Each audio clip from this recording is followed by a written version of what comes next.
Ooh, this is a long one. 6.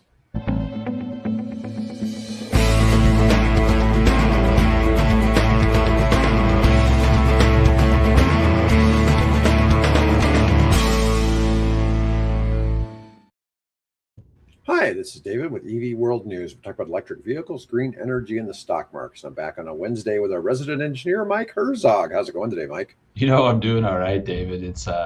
I probably shared this on here, but I have an office in a shared collaborative workspace, and it's literally underneath a bowling alley.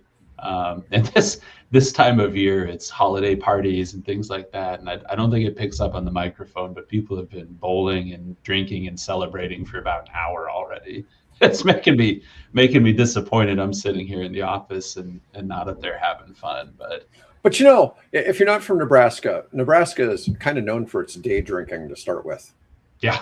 I mean, people aren't afraid to be day drinkers here. Oh my Yeah. God, If especially in the if real there's estate nothing and else going construction on, space. might as Yeah, well. Yeah. yeah. I couldn't tell you how often I've had people ask me to meet to talk about real estate or construction or something like that in the middle of them in the morning, and they all want to have a few beers. And it's like, oh, Ooh, come on. come on. I'm going to be sleepy the rest of the day after. Yeah, no, that's not really my thing. But anyways, I was going to tell you it was kind of funny. I've been doing some um, presentations for a really big acquisition. I'm working with a group. We're trying to take over a NASDAQ company, Mhm. and I couldn't figure out why I kept getting these messages, not enough memory to open this tab or whatever. And I had all of these tabs that were actually using like 1.5 meg Oh, of wow. memory each. Yeah, and it was all from these big graphical things I'd done. And it's like I'm not really used to having that kind of stuff All that stuff going open. on. Yeah. Yeah, and I got it all shut down, and now my system's running okay. But we had the longest intro we've ever had to this show. We clicked to go live, and it took like about almost 30 seconds. It was the longest I've ever seen it take. Anyways, um, our lead article. So yesterday it was Tesla, Tesla, Tesla. I don't know if it's a whole lot different today. There's a lot of Tesla news. I mean, yesterday we had the big article. You know, Elon Musk broke the 600 billion mark. Ooh, I didn't know that. Okay. Yeah, and look at that Tesla price at 478. We're going to talk about that a little bit too. Tesla hit their all-time high stock price yesterday, but there keeps being negative news about Tesla. Yet they keep going up. It's like Keep going up. don't bet against Elon. He's got people see that despite the news, nobody's worried that Elon's doing the wrong thing. Anyways, California threatens to suspend Tesla sales over Autopilot marketing.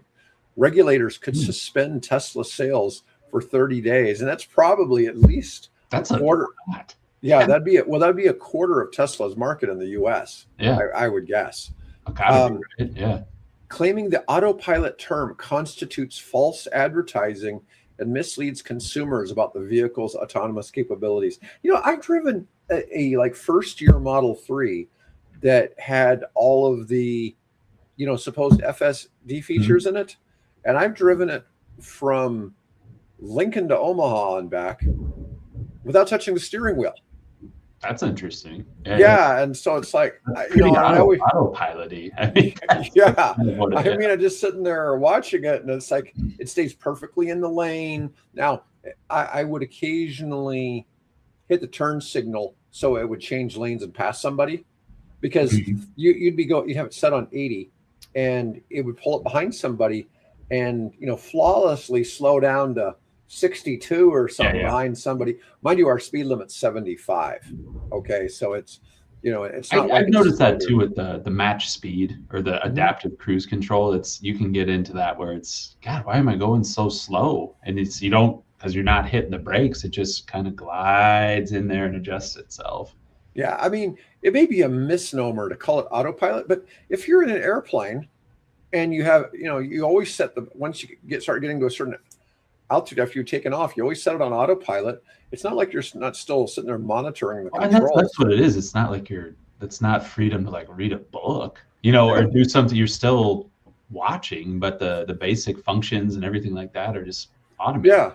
Yeah.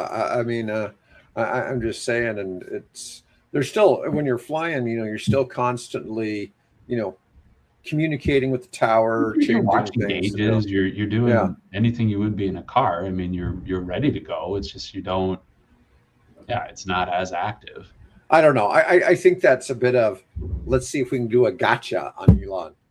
This is what it sounds I like. guess I don't know to what end they want to push back on. You know what I mean? Of like, just don't call it autopilot, call it auto assisted. You know, something like that. I don't know. I don't know what you would do different. Yeah, I don't know. It seems still like a reasonable name to me, regardless of what people may want to believe. Oh my God, Oklo's down another 6% today, 78.50. That's crazy when you figure. Remember, I was telling you I bought it at 115 and sold it at like 175, and now it's like $100 below that. Wow. I mean, that's crazy that it did that dip. Anyways, Tesla hit a record high yesterday of $489.88, with investors seemingly unconcerned about the regulatory risks. Well, you know, people don't really care about Tesla. I mean, about California, right? You know, it's just not that big of a deal. This regulatory action comes as Tesla simultaneously tests driverless robotaxis in Austin, creating a complex narrative around autonomous vehicle marketing versus actual capabilities. Well, you know, yeah, I don't know about that. That's just marketing. I don't know. I don't know. I don't know. I don't find it deceptive, but there are people who complain. I have had complaints from people who've bought 2025 or 2026 Teslas that owned older ones, that the new ones, the self-driving features are more restrictive.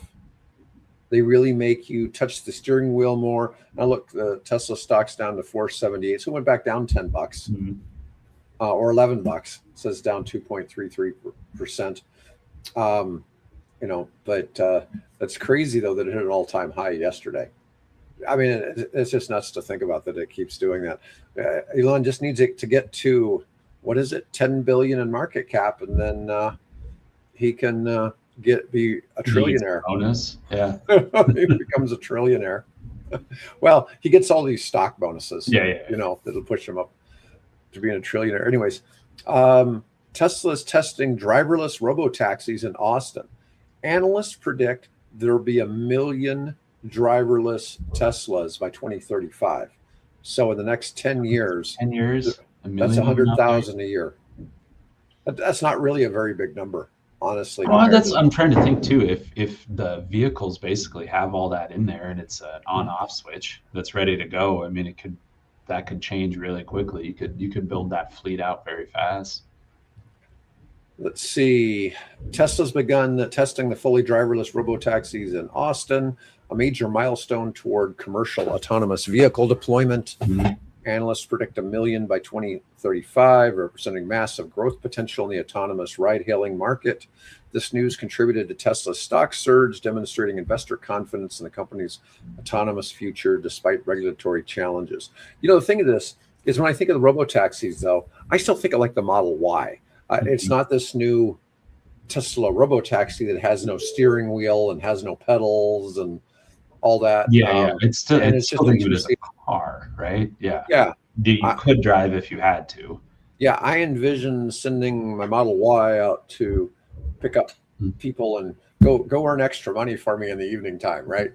That's how I look at it. But the thing is, electricity is so much cheaper than gas, and it's so much cleaner.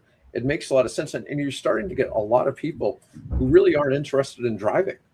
Yeah, it's amazing. I've got, my kids aren't driving age yet, but it's a conversation like, you guys want to drive, right? Like, oh yeah, but you talk to so many people, and you know, driving age here is 16 is most places, and they're 18. I just never got my license. Yeah. What? And we're a driving city. This isn't, you know, New York or Chicago or places where there's good public transit and hard to park. Like, you have to drive here. Yeah, I think realistically. So if you figure the driver of like an Uber is half the cost, okay, and then you cut the cost of operating in half because you have these ultra efficient vehicles out driving and doing this work. and electricity being, the cost it is, if you were, if a couple mile trip went from being $20 plus tip to $5 at no tip, I mean, you're really not talking a lot of money. I mean, you think about it, if the average car in the United States costs about $1,000 a month to own and operate, so that's $33 a day. I mean, you could probably stay underneath that. Pretty easy, a couple rides, Yeah. I mean, yeah. You might only be spending 10, a third to half that. And I think once the autonomous gets a couple years of track record in the pickup and robo service and all of that, and people really recognize it's safe, it works, these things, you don't have to deal with the driver, you don't have to deal with people, everything like that. I think it's going to blow up. I think it is set for, people do it anyway with the Ubers and Lyfts now. You get in, you look at your phone, you don't talk to the driver. But if there's no driver there, people use that all the time. That will quickly become the preferred option over typical Uber and Lyft. I think it's got to. And just a couple years, people build some confidence, consumer confidence in it, and I think it's about to blow up if it does. Yeah, it'd be interesting to see how that all plays out. All right, we actually have Korea in the news twice today, which is kind of interesting. So Ford cancels a $6.5 billion EV battery deal with LG Energy Solutions. Now, yesterday, Ford canceled a $19.5 billion charge against their Ford F-150 Lightning manufacturing. Now, their news yesterday did not talk about the Mach-E. It only talked about the Lightning, and that really has been a disappointment for them. But when you're building $60,000 to $90,000 EVs, it may not have been the right market fit for Ford, right? But Ford really has sold a lot of EVs. I mean, for a while they were number 2 behind Tesla when they first started launching them, and you had a lot of early adopters, and then it just kind of I don't know how to read out. I don't know how to read Ford and what they're doing, because you see Farley's comments previous to this about EVs are the future. We're getting smoked by the Chinese vehicles. We need to adapt. We need to adopt and change all of this. And the Ford, the Lightning was such an outlier in that space in a positive way. I mean, it was an American product. Truck owners seemed to like it. F-150 owners seemed to like it going forward, and you had that differentiator. So to walk away from it's just I don't understand. I don't quite get it. I didn't find any good LinkedIn articles to share today, but there was a whole bunch of them where people are basically bashing the EV industry, saying, "Oh, this is the end of EVs or whatever," and it's just like, you dumbass. I mean, this is Ford. Okay, it's like what percentage of the EV market does Ford have? Yeah, I mean, Ford's just going to go out of business because they can't sell cars. It's not going to be an issue of EVs. People are like, "Oh, Tesla will be next," and it's like, no. I'm just like, you just don't get it, and it's so wild. It's the American perspective, and it's like, oh, if Ford can't cut it, nobody can cut it, and we're way behind the rest of the world the way this is looking and adapting and adoption of EVs out in that space. Like we're not driving the ship on this anymore at all. Yeah, those of you that have watched the show long enough know I'm more of an economist than I am a tech guy, and I look at so much of this from the market dynamics. I mean, what do we have going on? And the reality is, EVs are soon going to be so inexpensive it won't make sense to own a gas car. So whether you hate EVs or not, when you start going, it's like, oh, the equivalent gas car is $10,000 more. Do I really want to pay extra to drive a gas car that needs more maintenance? Higher operating costs. Yeah, higher operating costs, higher total cost of ownership, and it's $10,000 more expensive. Yeah, you're not going to do that.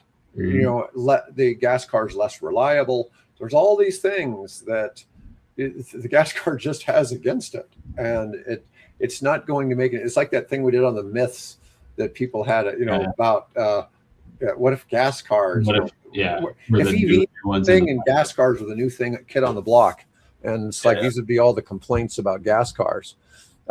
So my understanding is they're going to do the extended range EVs. So they're going to start throwing. They're going to do the Dodge Ram model and start throwing some um, um, gas generators in the vehicles. So that's probably what they're going to do. So probably not going to put a gas engine in them because obviously people like that EV torque and acceleration. So they're probably going to stick with that and just have that. I don't know what I'm Zero. Oh, that's his name. I'm Zero Cool Ninja 887. Well, thank you for watching. But anyways, yeah. So it's just interesting to see some of these examples. I spent $45 to go 1,300 miles. Yeah, the math doesn't math for gas. Yeah, that's not a whole. All right. Yeah. I mean, you found some cheap places to charge. I'm assuming you probably charged at your hotel. Was part of that to keep those costs down, because a lot of your chargers can be more expensive than gas depending on where you go. But anyways, back to the Ford thing.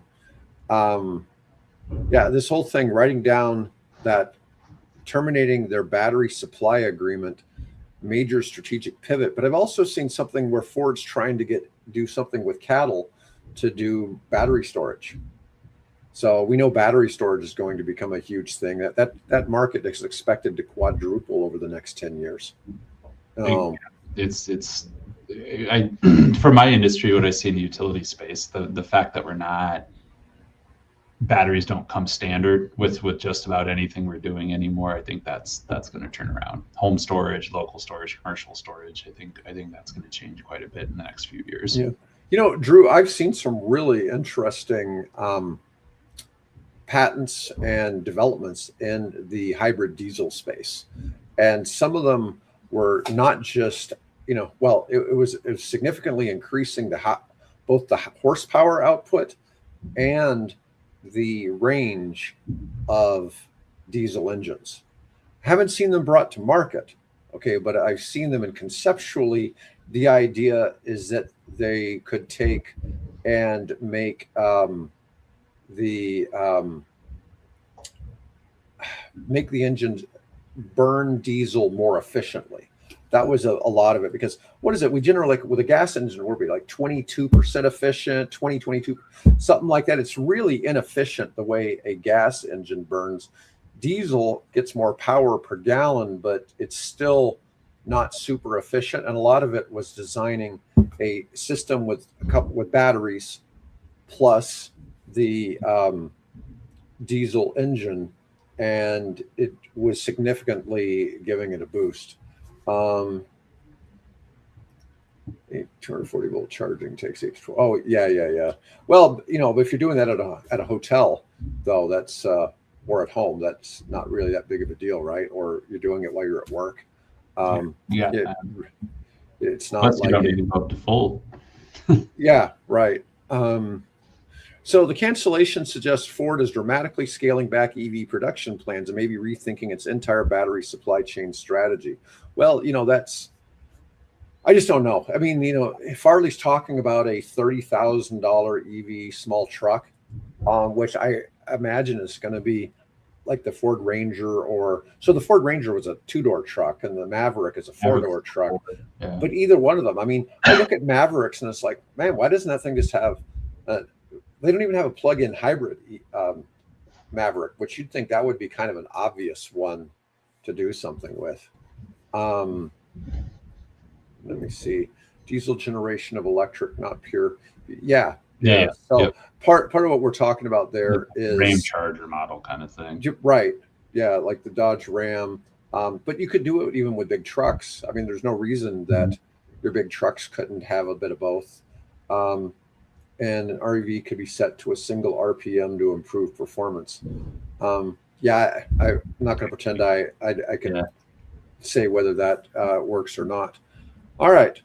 16 states sue the Trump administration over frozen EV charging funds. And this isn't necessarily something new, but Reuters decided they needed to do an article about this yesterday. 16 states plus DC filed a federal lawsuit after the Trump administration suspended $2.5 billion in EV charging. I assume that this is NEVI it's talking about. It's gotta be NEVI, yeah. Yeah. States argue the suspension violates federal law and will stall critical charging network expansion, harming both consumers and the EV market. Have you seen anything new on NEVI here in Nebraska? In the past couple of months, I've seen a couple of states put out bids and RFPs for this, but I don't know. I don't know if things are moving forward or if they're still allocating any funds. I asked state agencies quite a bit on a lot of these topics just because things change very rapidly, and things that had been allocated and put out there and even distributed in some cases can get clawed back, but then some stuff's still out there and just lingering. I know NEVI, we've talked about it so much, was just a poster child of, hey, the incoming administration of we need to get rid of this. It's all this money is out there and we've produced one charger.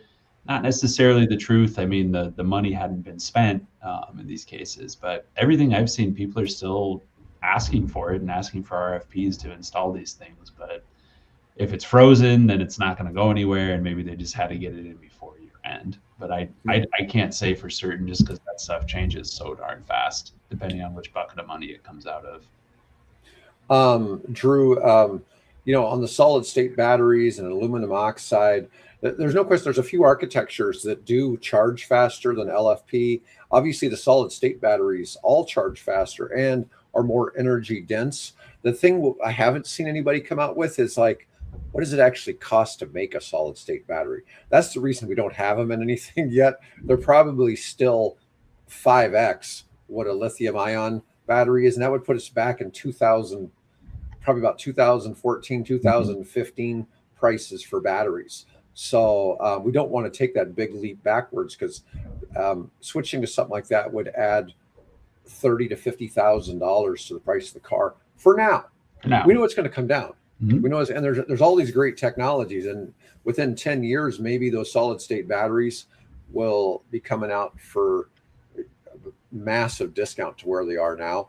It's just that we look at LFP and lithium ion batteries, they keep going down.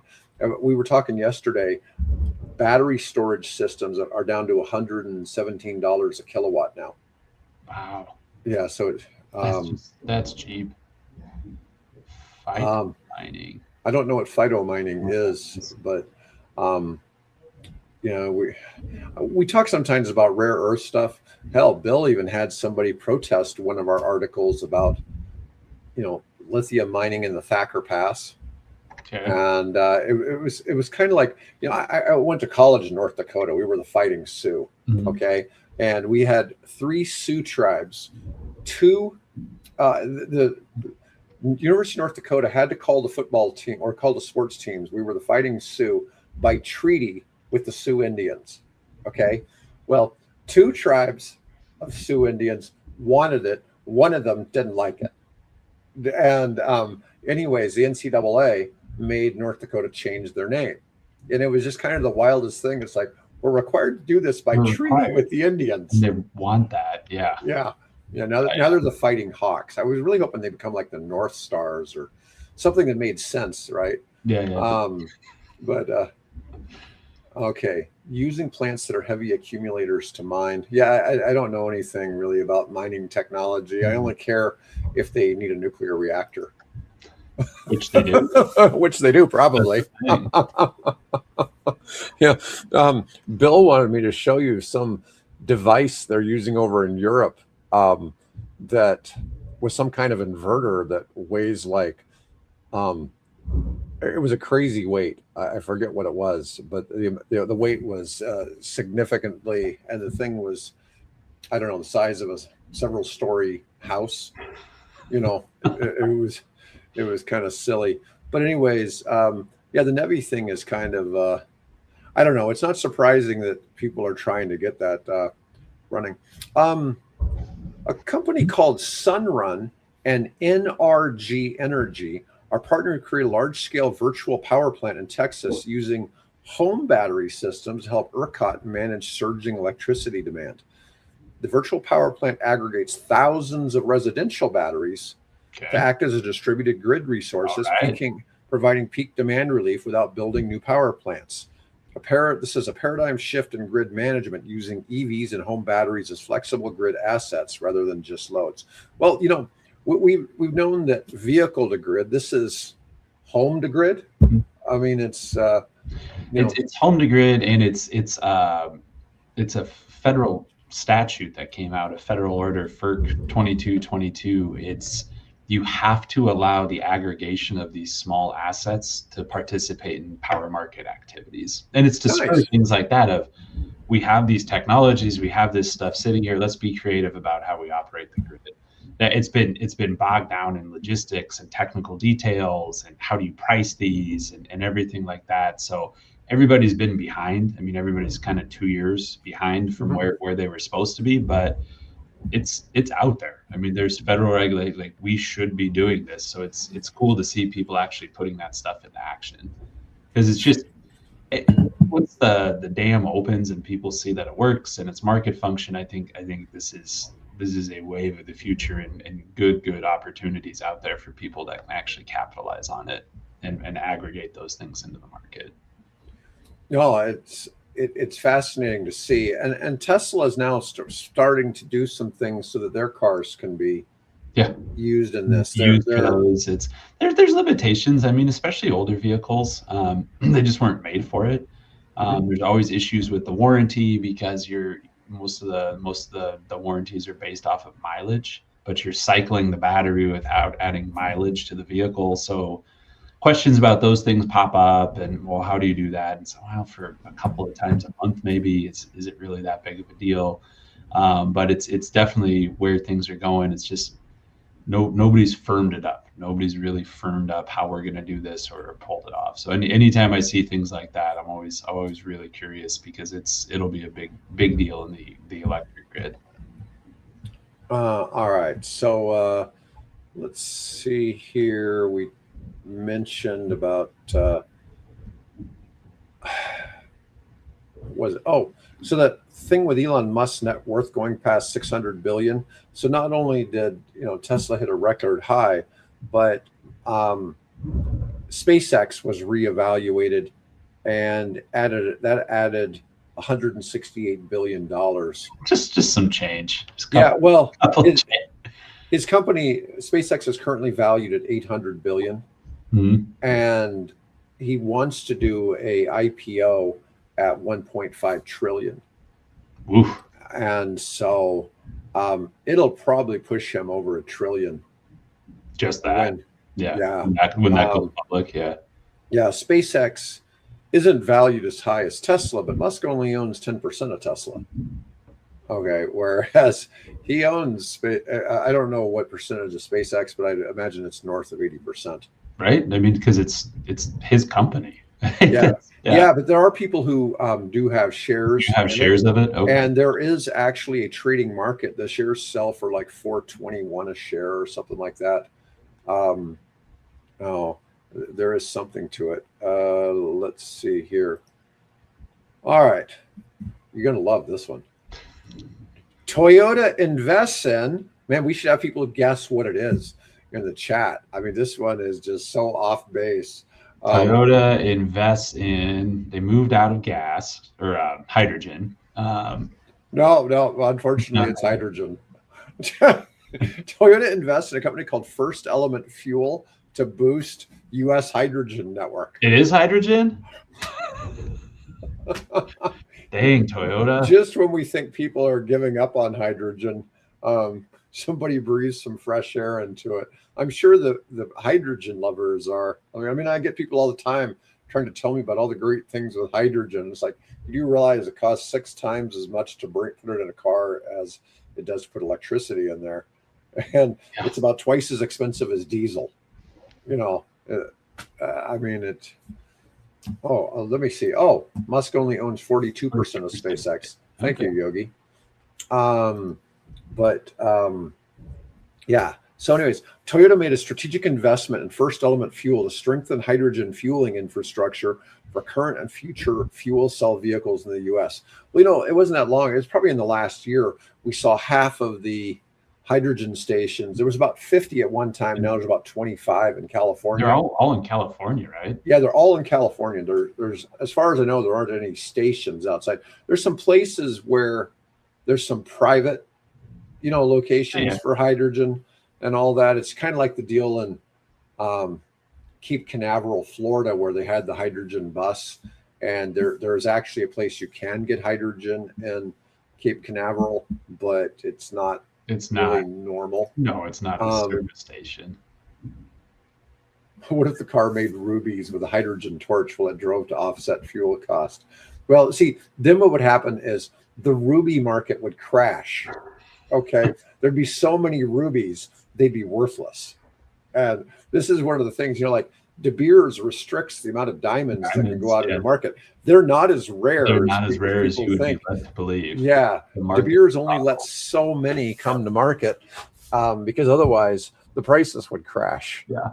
And that's been the case for a long time. Right. Yeah. So you used to hear anecdotes in like South Africa and there's just diamonds sitting on the ground, in some of these places. But yeah, I saw something where there's some asteroid floating in space that's going to pass near Earth that's made out of gold, and it would be worth like trillions of dollars. And it's like, oh yeah, so let's go mine that, bring all that gold to the Earth, and all of a sudden the price of gold just plummets, right? It's funny to think about supply and demand economics, but if all of a sudden if everybody was making their own rubies in their gas tank, then there'd be no market for rubies anymore.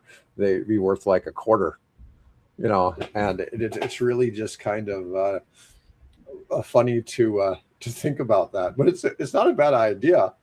If there was some way we could then use the ruby to like power a nuclear reactor or something like that, and to convert the ruby into tritium. That would be the ticket. We could convert the ruby into tritium so we could fuel a fusion reaction. I don't know, maybe there's some deuterium. And what is it? It's deuterium. And what's the thing you use to do a fusion reaction? I can't remember what the other molecule is. The other one is some derivative of hydrogen. Yeah. Yeah. I want gold bread ties. Mm-hmm. I can see Owen out there wearing one of those gold lame shirts with the chain and the little meme that says very the technology. Very, yeah. Thin film gold on everything. Gild everything. It'll be like the new ballroom at the White House. It's all gold. You go mine that asteroid, that thing could be solid gold. There you go. That'd be something. Now watch Trump say we're going to go mine this asteroid for the ballroom. Yeah. No, that's like James Bond villain stuff. I'm gonna go mine an asteroid for all the gold. Yeah. See, that way, if it's only used in the ballroom at the White House, it won't crater the price. Yeah, the market will stay strong. Yeah. All right. The Port of Long Beach launched a new hydrogen fuel grant program to support early adopters of hydrogen fuel cell drayage trucks. Despite the broader EV trend, Toyota continues its dual path strategy, betting hydrogen will play a critical role in heavy duty and commercial transportation. Okay. Before Nikola got beaten to death, we had some news that Nikola and Walmart were going to partner on some stuff, and it would make sense if like all the Murphy gas stations all had that are the Walmarts, if they all had hydrogen. Distribution network. You have a built-in distribution network for all of that, which is what you need to enter into the market. You can't build that from the ground up. Yeah, you need an 800-pound gorilla like Walmart to step into the field to make some of that viable. I'm not saying you couldn't get the economics of hydrogen to improve if you got somebody, if you got Toyota and Walmart to enter some kind of partnership to make something work. It's just, man, you see all these things in Europe where they keep giving up on hydrogen, where they've been working on it for a long time. It comes overseas. Hydrogen's a bigger deal than it is here, and people want it to work, but it's just it's on the tip of everybody's tongue, but they just can't quite figure it out. Yeah, and I'm not trying to take a crap on hydrogen. Okay, I'd love to see it work. It's just like I said, if the market economics don't work, people don't want to be forced to pay double or triple just because of whatever. That's the same reason I say EVs are going to take over from gas cars, is because we can see the writing on the wall. The economics have turned. We've turned the corner on EVs. Yeah. If VinFast would really bring that VF3 over here and sell it for 20 grand, they sell it for 10,000 in Vietnam. If they were selling it for 20K in California, man, that thing would sell like hotcakes. It's a cool looking little vehicle, and it's a little two-door, looks like a Suzuki Samurai used to look like in the 90s. And I mean, I think it's a good little model. You know what I mean? And if they flooded the market with that, I think that VinFast would have some real market share here in the United States. Anyways, it's just kind of my thought. But hydrogen, man, I saw this article. It's like Toyota's investing in hydrogen again. When you said that, guess like can't be hydrogen. Like that's a start, stop. Yeah. All right. So I told you I had a second article about Korea. All right. This one's a little different. South Korea's Samsung Heavy Industries has received approval in principle. That's an interesting approval in principle from the American Bureau of Shipping. Okay.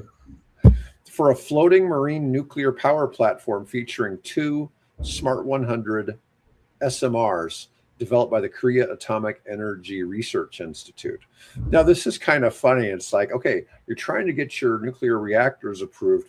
You choose to use America. You like the NRC, the Department of Energy. No, let's go to the American Bureau of Shipping. It's like, that's where I want to get my accreditation. We hadn't thought about that with our nuclear energy program. I wonder, is it just, it's an offshore thing? And it's, hey, we need to, since they're floating, we want to put it that they're not subject to the same regulations or whatever it might be. Well, it's just like one of the guys. We're in international waters, so we can open a casino with it too. We're working on an island project, and the island doesn't really want nuclear. And so the idea was maybe we put nuclear on a boat or a oil rig near there and run the nuclear reactor from the oil rig and pump the electricity to the shore. And it's like, it's not really a bad idea. I like the one guy's idea better though, where we donate land to the Department of Energy, and so then it applies federal law instead of territory. Local. Yeah. But anyways, as part of the novel concept class approval process, the American Bureau of Shipping grants an approval in principle in the early conceptual design phase to assist the client in demonstrating project feasibility to its project partners and regulatory bodies. I'm guessing this one's probably pretty easy to get.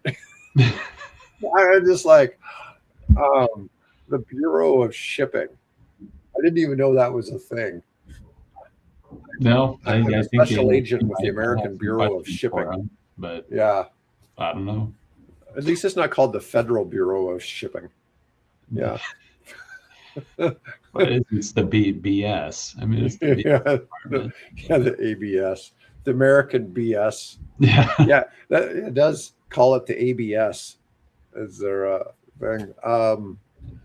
Wow, that was kind of surprising. But so the idea of a floating SMR nuclear reactor setup isn't completely new, because the first SMRs deployed in the world were in 2020 in Russia. They got some up in the what do you call it, Siberia, up on the northern coast where they have mining, and they have 300 megawatts of small modular reactors on a boat, and it produces all the energy for the mining operations and the city.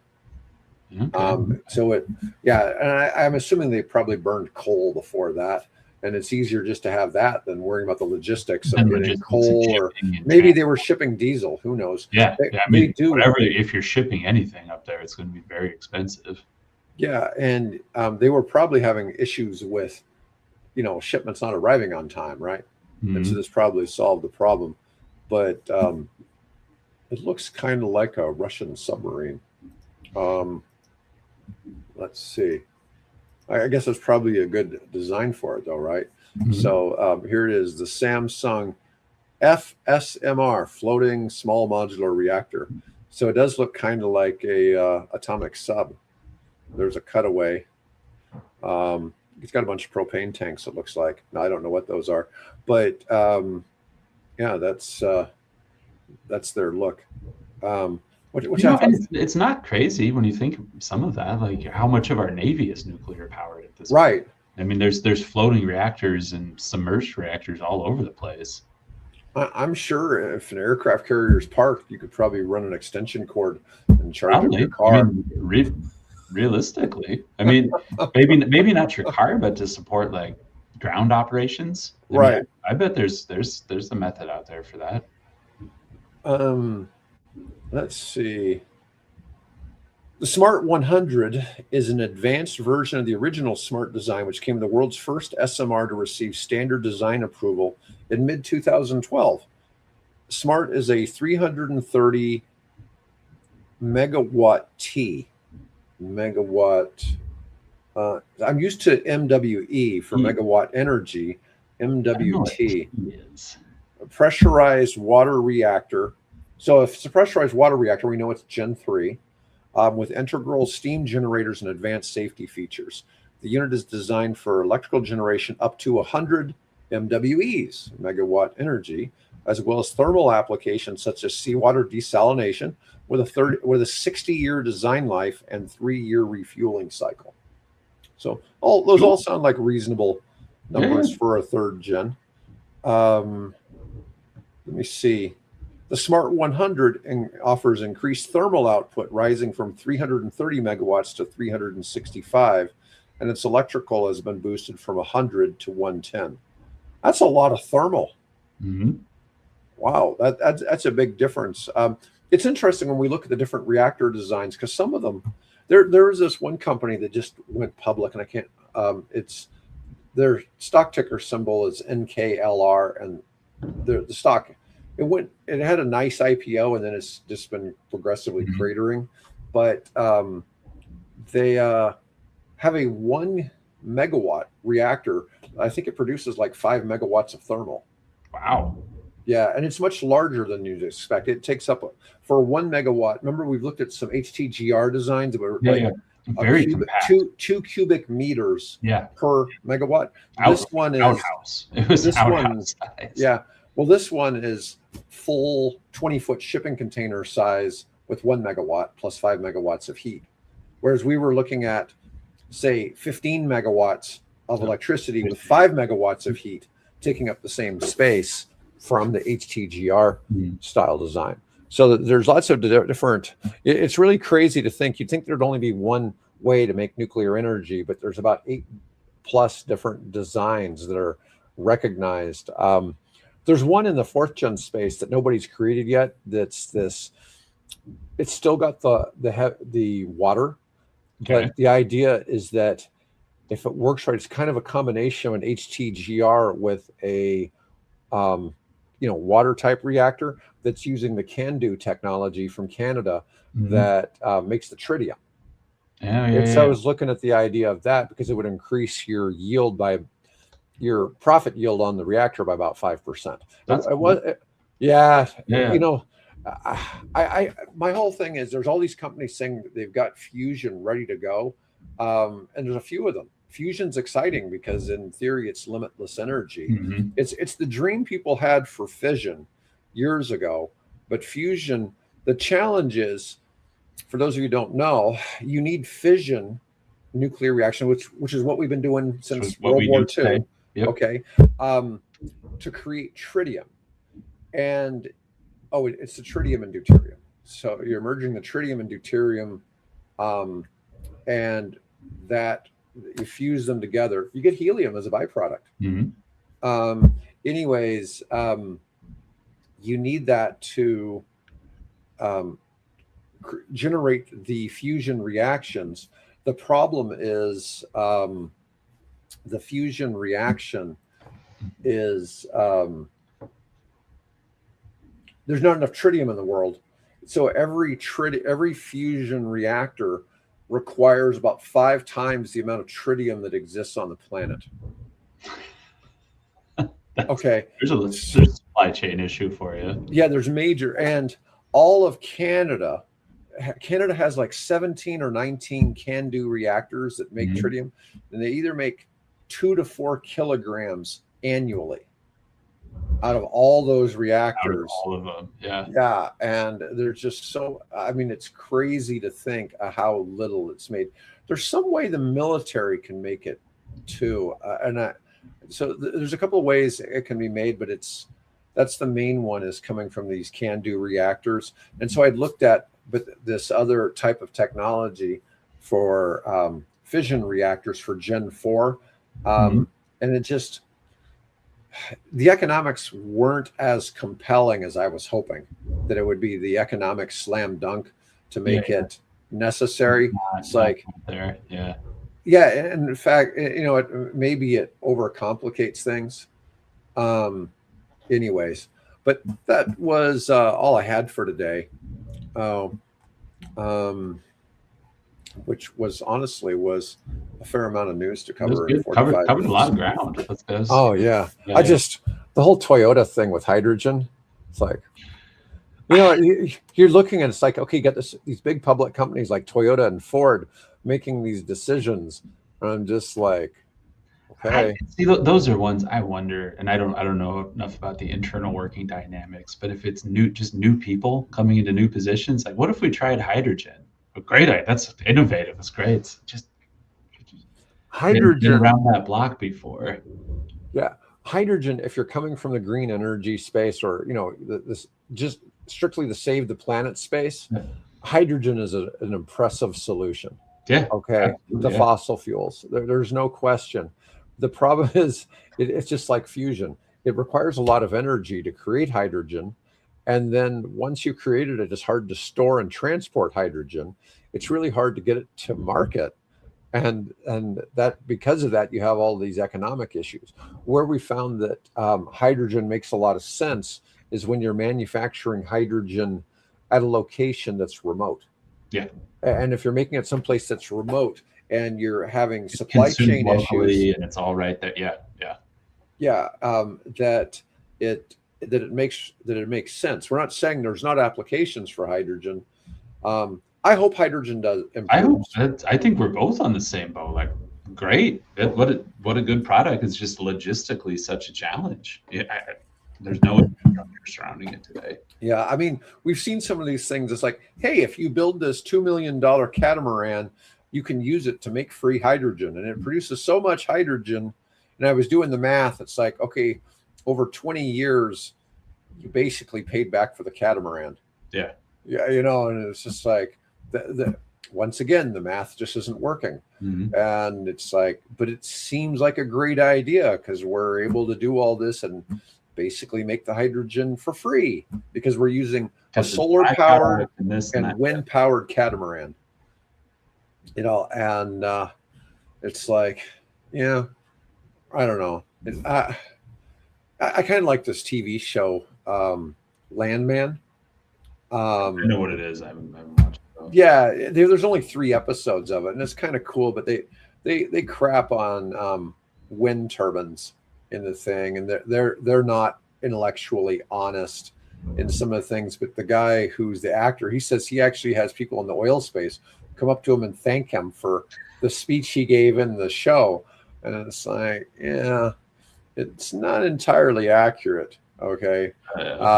There's obviously things. I saw somebody talking about on LinkedIn about how people always want to criticize EVs for the use of cobalt, and that's a funny one because you use cobalt in drilling oil, and making your your cell phone, your laptop batteries, all these, and nobody cared about cobalt until it went into EVs. And a lot of EVs don't use it, so it was just kind of funny. Well,